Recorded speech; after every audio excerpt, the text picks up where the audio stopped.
Good morning students. हम आज का हमारा टॉपिक है बैक्टीरिया का रिप्रोडक्शन। जनन की प्रक्रिया किस प्रकार से होती है बैक्टीरिया में, और बैक्टीरिया में जो जनन रहता है वो कौन कौन से प्रकार से हो सकता है।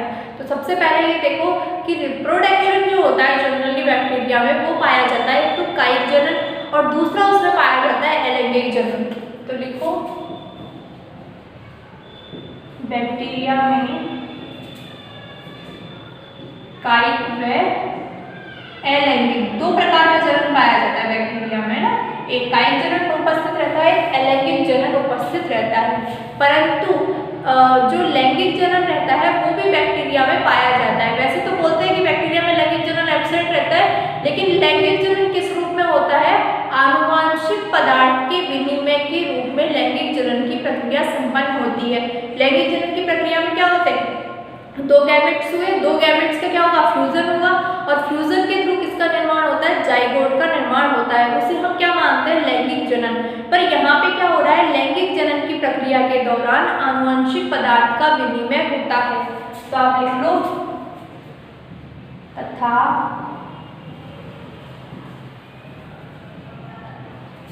लैंगिक जनन की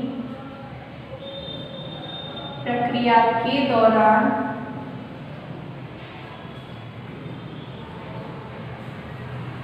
आनुवंशिक पदार्थ का विनिमय होता है।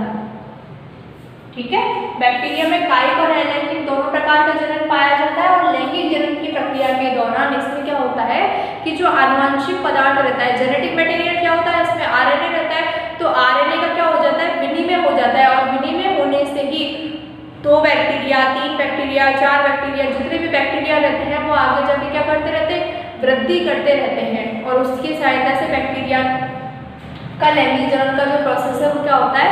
कंप्लीट होता है। सबसे पहले देखो, सबसे फर्स्ट रिप्रोडक्शन का टाइप हम पढ़ेंगे कौन सा? कायिक जनन वाला। तो हेडिंग डाल लो सबसे पहले वेजिटेटिव रिप्रोडक्शन या कायिक जनन।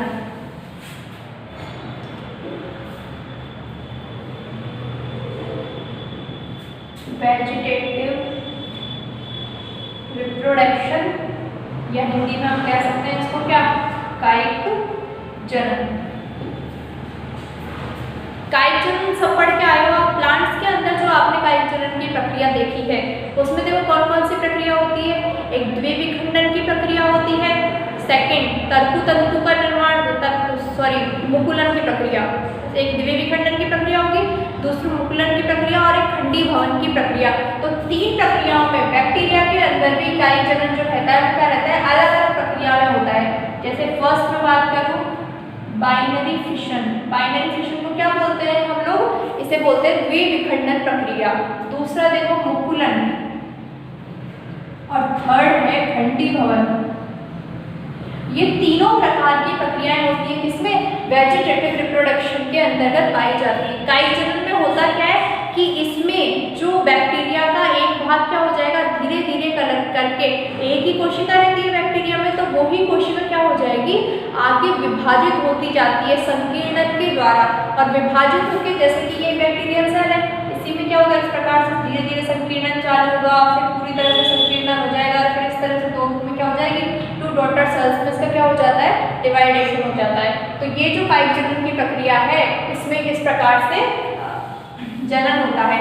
तो हमारे जो सिलेबस में है वो आपके कायिक जनन के अंदर सिर्फ बाइनरी फिशन है, इसके अलावा ये दोनों चीजें नहीं है। लेकिन ये मत भूलना कि बैक्टीरिया में होता जरूर है इन मुकुलन और खंडी भवन के द्वारा जो जनन की प्रक्रिया होती है, लेकिन हम किसके बारे में पढ़ेंगे? सिर्फ बाइनरी फिशन के बारे में। तो आप लिखो बाइनरी फिशन, या हिंदी में लिखना चाहो तो लिख लो आप लोग द्विविखंडन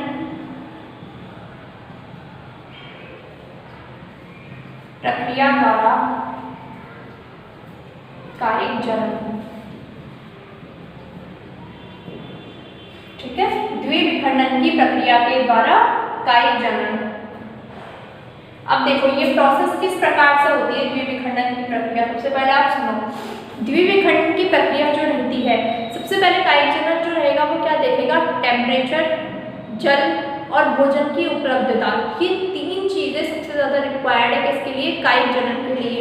अगर ये तीनों चीजें मिल रही है इसका मतलब कि बैक्टीरिया जो रहता है वो जनन के लिए अनुकूल परिस्थितियों में है। अगर ये तीनों चीजें उसको मिल रही है तो टेम्परेचर, जल व भोजन की उपलब्धता के अनुकूल होने पर ही जनन होता है।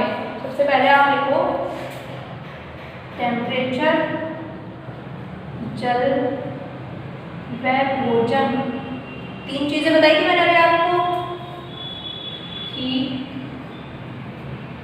उपस्थिति में ही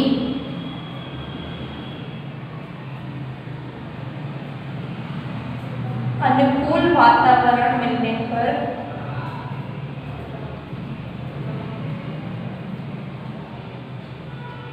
कायिक जनन संपन्न होता है। ठीक है, अगर हमें ये विघटन की प्रक्रिया करनी है तो टेम्परेचर, जल और भोजन तीनों चीजों की उपलब्धता होनी चाहिए और फिर क्या होना चाहिए कि अनुकूल वातावरण मिलना चाहिए। उसके बाद ही कायिक जनन की प्रक्रिया विभाजित होती है। उसके बाद देखो समान आकार की पुत्री कोशिकाओं को, अब हमें पता है कि जीवाणु की एक कोशिका आगे विभक्त होकर क्या करेगी, दो समान आकार की पुत्री कोशिकाओं को जन्म देती है। तो नेक्स्ट लाइन ये लिख लो, इसमें एक कोशिका विभाजित होकर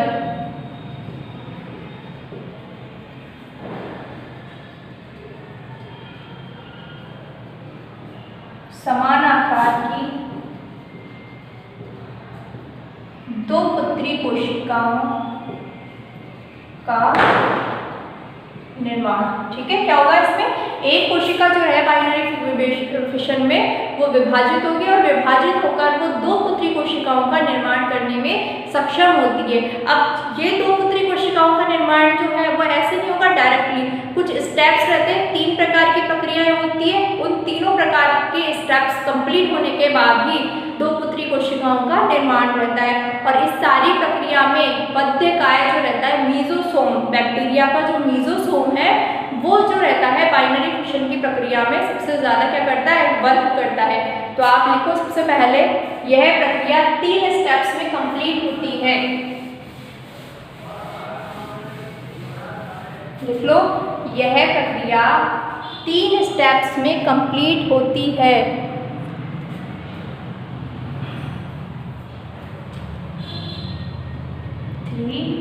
स्टेप्स में, ठीक है। सबसे फर्स्ट क्या होगा, सबसे पहले होगा आनुवंशिक पदार्थ का विभाजन। सबसे पहले होगा किसका, आनुवंशिक पदार्थ का विभाजन। जो जेनेटिक मटेरियल है सबसे पहले वो डिवाइड होगा। ठीक है, सेकंड स्टेप इसका क्या होगा कि जो विभाजिता का बनना, विभाजिता का मतलब सेप्टम का निर्माण होना। विभाजिता का बनना, और विभाजिता को क्या बोलते हैं हम, सेप्टम। ठीक है, विभाजिता का बनना या सेप्टम का निर्माण। और थर्ड होगा पुत्री कोशिकाओं का पृथक्करण। थर्ड स्टेप इसका क्या होगा, पुत्री कोशिकाओं का पृथक्करण। इस प्रकार से ये जो बाइनरी फिशन है इसको कितने भागों में विभाजित कर दिया, 3 भागों में।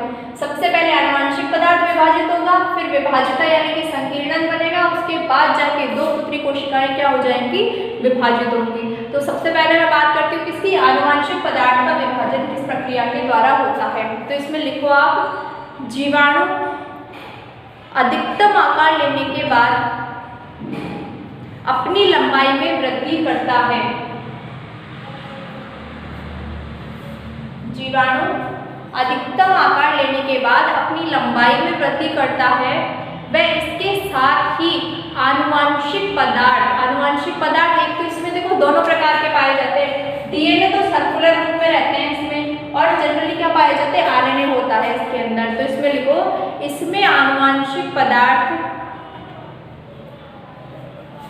लिख देती हूँ मैं, इसमें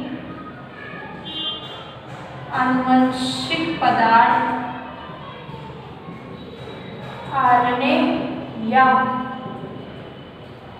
सर्कुलर डीएनए पुनरावृत्ति द्वारा 2 भागों में विभाजित होता है। पुनरावृत्ति द्वारा 2 भागों में क्या हो रहा है, यहाँ पे विभाजित हो रहा है। ठीक है, इसमें क्या होगा, आनुवंशिक पदार्थ या तो आरएनए होगा या सर्कुलर डीएनए होगा, दोनों क्या होगा, रेप्लिकेशन का प्रोसेस होगा इसमें, और रेप्लिकेशन की प्रक्रिया के द्वारा जो डीएनए होगा वो क्या हो जाएगा, 2 भागों में विभाजित होगा। जो जेनेटिक मटेरियल है इसका वो 2 अलग अलग भागों में डिवाइडेड हो जाएगा। और ये जो प्रक्रिया होती है वो किस प्रकार की होगी, अर्ध संरक्षित। यह अर्ध संरक्षित प्रक्रिया होती है। ये जो डीएनए का डिवाइडेशन है ना, 2 भागों में विभाजित होने की, ये प्रक्रिया कैसी रहती है, अर्ध संरक्षित प्रक्रिया की होती है। और एक और चीज लिख लेना इसमें कि ये जो मॉडल है ना वो किसके द्वारा दिया गया था, कैन नाम के साइंटिस्ट के द्वारा दिया गया था, इसलिए इसको हम क्या किस नाम से भी जानते हैं, कैन मॉडल। ये जो दी थी ना थ्योरी, आनुवंशिक पदार्थ का विभाजन होता है सबसे पहले, और विभाजन किस प्रकार से होता है कि डीएनए पुनरावृत्ति करता है, 2 भागों में विभाजित होता है। तो ये जो चीजें थी वो कैन नाम के साइंटिस्ट ने दी थी, इसलिए हम इसे किस नाम से जानते हैं, कैन मॉडल के नाम से हम इसको जानते हैं। ठीक है, अब यहाँ पे क्या हो गया, फर्स्ट काम हमारा कंप्लीट हो गया। आनुवंशिक पदार्थ की जो विभाजन की प्रक्रिया है वो यहाँ पे क्या हो चुकी है, कंप्लीट हो चुकी है। अब नेक्स्ट हम बात करते हैं किसका, विभाजिता का बनना या सेप्टम का जो निर्माण रहता है उसके बारे में हम डिस्कस करते हैं। ठीक है, अब सबसे पहले आप ये देखो कि विभाजिता के सेप्टम का निर्माण क्या हो जाएगा, इसमें आप लिखो, इस कोशिका के मध्य स्थान पर कोशिका भित्ति जो रहती है वो क्या कर देती है, अंतर्वलित होना प्रारंभ कर देती है। और एक चीज याद रखना, कोशिका भित्ति नहीं होती इसमें, कोशिका भित्ति की सबसे जो एंड वाली जो लेयर होती है ना, जो कोशिका झिल्ली के टच में रहती है, वो लेयर क्या होगी, अंतर्वलित होना प्रारंभ करेगी। तो इसमें लिख लो, इसमें कोशिका भित्ति के अंदर की परत, सबसे जो अंदर वाली जो लेयर रहेगी ना वो अंतर्वलित होना प्रारंभ कर देती है। अंतर्वलित से मतलब इस प्रकार से अंदर की तरफ, जैसे ये कोशिका है तो इसमें क्या हो गया, अंतर्वलित होना प्रारंभ कर दिया, अंदर की तरफ प्रवेश प्रारंभ कर दिया उसने। तो इसमें कोशिका भित्ति के अंदर की परत जो है वो क्या करेगी, अंतर्वलित होना प्रारंभ कर देती है। और कोशिका भित्ति के सबसे अंदर की परत किसका निर्माण करती है, ये प्रारंभ कर देती है, वे प्राथमिक पट का निर्माण करती है। सेप्टा बोलते हैं पट को, है ना, इंग्लिश में क्या बोलते हैं, सेप्टा को। प्राथमिक पट का ये क्या करेंगी, निर्माण करना प्रारंभ कर देती है। अब कोशिका झिल्ली का अंतर्वलन जो है वो क्या हो जाएगा, अभी तो यहाँ तक पहुँचा है, फिर ये जो अंतर्वलन है वो क्या हो जाएगा, धीरे धीरे करके बढ़ने लगेगा। और बढ़ने के बाद ये आपस में मिल जाएंगे, और मिलने के बाद कोशिका द्रव्य क्या हो जाएगा, 2 भागों में डिवाइड हो जाएगा। जैसे कि अगर ये दोनों मिल गए तो ये कोशिका द्रव्य हो गया 2 भागों में डिवाइड। तो इसमें लिखो आप नेक्स्ट, कोशिका झिल्ली का अंतर्वलन धीरे धीरे बढ़ने लगता है। कोशिका झिल्ली का अंतर्वलन धीरे धीरे बढ़ने लगता है, वे आपस में मिलकर कोशिका द्रव्य को 2 भागों में डिवाइड करता है। ठीक है, कोशिका झिल्ली का अंतर्वलन धीरे धीरे बढ़ने लगता है, वे आपस में मिलकर कोशिका द्रव्य को 2 भागों में डिवाइड करता है। तो ये काम यहाँ पे हो गया सेकंड में, ये विभाजिता या जिसे हम कहते हैं सेप्टम। सेप्टम का क्या हो चुका है, इस जगह पे निर्माण हो चुका है पूरे सेप्टम का। अब सेप्टम बनने के बाद थर्ड स्टेप क्या है, पृथ्वी कोशिकाओं का पृथक्करण। ये किस प्रकार से होता है, इसमें आप क्या लिखोगे कि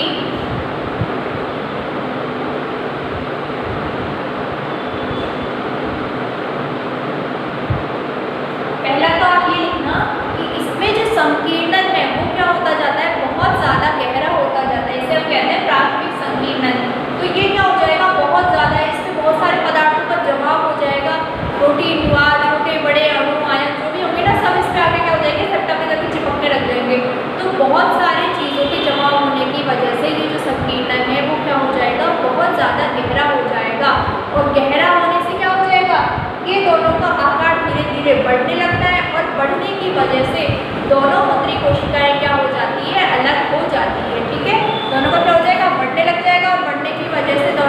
कोशिकाएं क्या हो जाएंगी, अलग। तो इसमें लिखो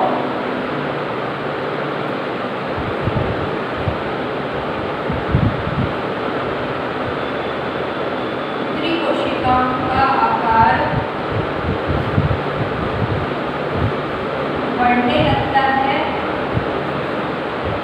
वे दोनों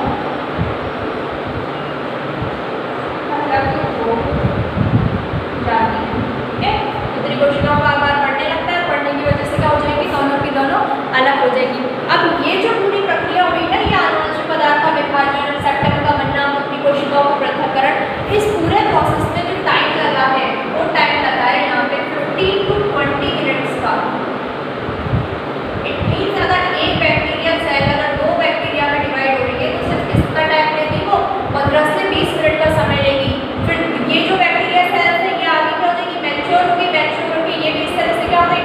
तो बैक्टीरिया का जो विभाजन की प्रक्रिया होती है वो कैसे होती है, मल्टीप्लिकेशन, बहुत ज़्यादा गुणन प्रारंभ होता है। और जो वायरस होता है ना, उसका जो गुणन होता है वो और भी ज़्यादा रैपिडली होता है, वो शायद कुछ सेकेंड्स के अंदर या कुछ मिनट्स के अंदर ही ये सारा प्रोसेस कंप्लीट कर लेता है वायरस।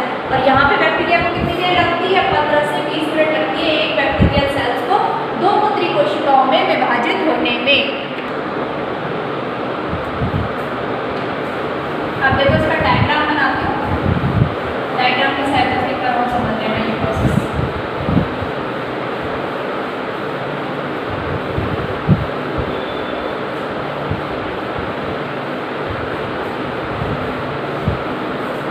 देखो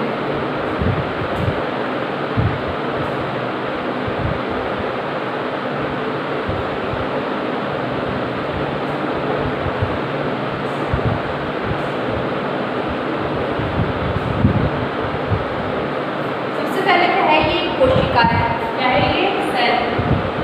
ठीक है, और इस सेल बैक्टीरियल सेल के अंदर की तरफ क्या उपस्थित है, ये जेनेटिक मटेरियल।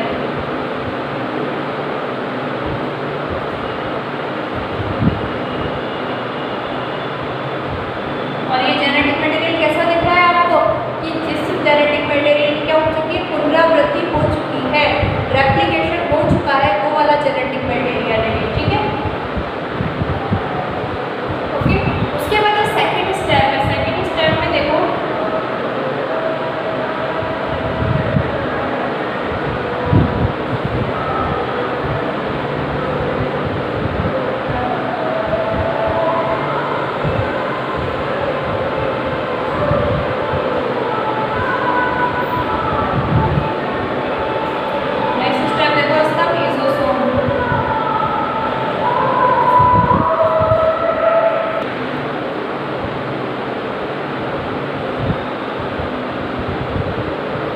देखो ये क्या है, मीजोसोम है। मीजोसोम कैसे कहते हैं, कोशिका झिल्ली की तरफ अंदर की तरफ जो अंतर्वलन होता है वो क्या कहलाता है, मीजोसोम कहलाता है। अब सेकंड स्टेप में क्या हुआ, ये जो जेनेटिक मटेरियल है ये क्या हो गया, अलग अलग डिवाइड हो गया, 2 पार्ट्स हो गए जेनेटिक मटेरियल के। अब जेनेटिक मटेरियल 2 पार्ट होने के बाद क्या होगा, थर्ड स्टेप देखो,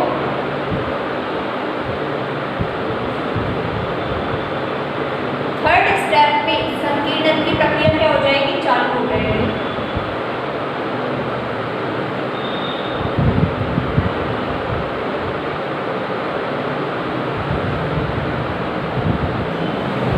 इस प्रकार से। ठीक है, ये नेक्स्ट स्टेप है। नेक्स्ट स्टेप में क्या हो गया, जो मीजोसोम था वो उपस्थित है यहाँ पे,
में क्या हो जाता है, विभाजित हो जाता है।